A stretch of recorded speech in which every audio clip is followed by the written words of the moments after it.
Councillor Cusack. Thank you. I draw the House attention to the saga that's enveloped Butler Reserve, a parcel of Crown land in which Byron Shire Council acts as trustee. Prior to Christmas, I was approached by a valiant coalition of residents, businesses and representatives of over 350 Byron Market stallholders who set up on the site on the first Sunday of every month. The markets have been held at the Reserve for more than 35 years, and it's an understatement to say it's an iconic event.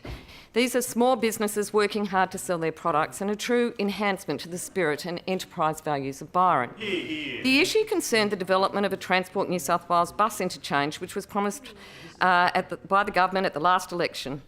A year ago, on the 8th of March, an extraordinary attack was launched upon the New South Wales government by the then General Manager of Byron Council. I was taken aback, and it was as was the Parliamentary Secretary, Ben Franklin, who'd been in discussions with the council about locating the terminal. The issue was always about council's master plan for the area, passed by a previous council. As part of the master plan, Byron Council wanted the state government to build the bus interchange on Butler Reserve. So we have all this political gunfire from the GM and Transport New South Wales, who unfortunately have no presence in northern New South Wales, north of Newcastle, in other words, no presence at all, engage a consultant at the behest of Byron's master plan. So at the behest of Council, the New South Wales Government consultants come up with some Taj Mahal bus terminal, taking out more than a quarter of the reserve, when what was needed was a bus stop for interstate buses travelling from Brisbane to Sydney. I'm at a loss to understand how Council, Government or anybody could propose any construction on Butler Street Reserve. It's a former rubbish tip in a sand dune. It's leaching toxins into Cumberland Nature Reserve, which feeds Belongil Creek, described by National Parks as one of the most disturbed waterways in the state. The market stall holders have been understandably alarmed by losing their iconic site. The idea of relocating 350 stalls to a sand dune on the beach is even more environmentally bizarre, and I wonder what Byron Shire was inhaling when they came up with that ridiculous plan.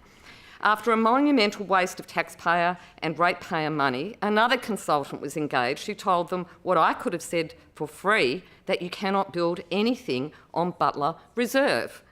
A very ugly issues emerged from this fiasco. Byron Shire has contracted Byron Community Centre to manage the markets in a process that lacks transparency. The tender criteria are not public. The CEO of Byron Community Centre is Paul Spooner, a Byron councillor and a former Labor candidate for Ballina.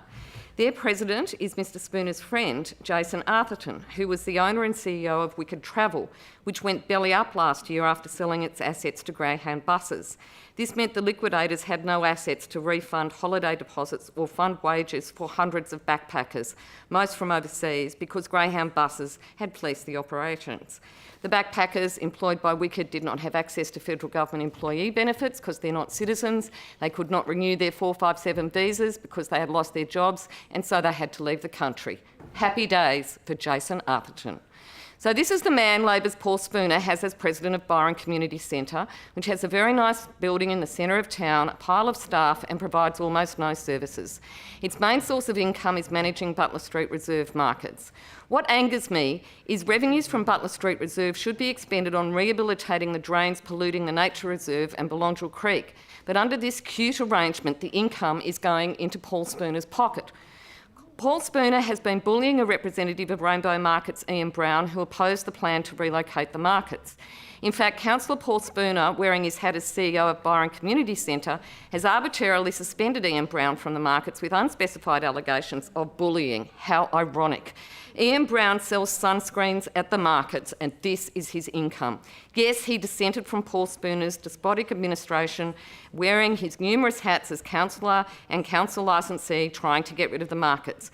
But Paul Spooner has, in my view, engaged in a disgusting abuse of his power and position by suspending Ian Brown without any due process, and I assume to send a message to the other stall holders to shut up and stop complaining. I call on my government to evaluate Byron Shire's performance and reporting as Reserve Manager, to investigate Councillor Spooner's participation in the master plan and reserve ownership issues when he was also CEO of the organisation that bid and won the licence to operate the markets. I also want a review of Byron Community Centre's governance because, frankly, Jason Arthurton is not a fit and proper person to be leading any charitable organisation. And I ask that Byron Shire revoke the licence to Byron Community Centre to operate the markets and ensure revenues generated by the reserve are spent on the reserve and not diverted into Paul Spooner's pocket. The Honourable Walter Secott.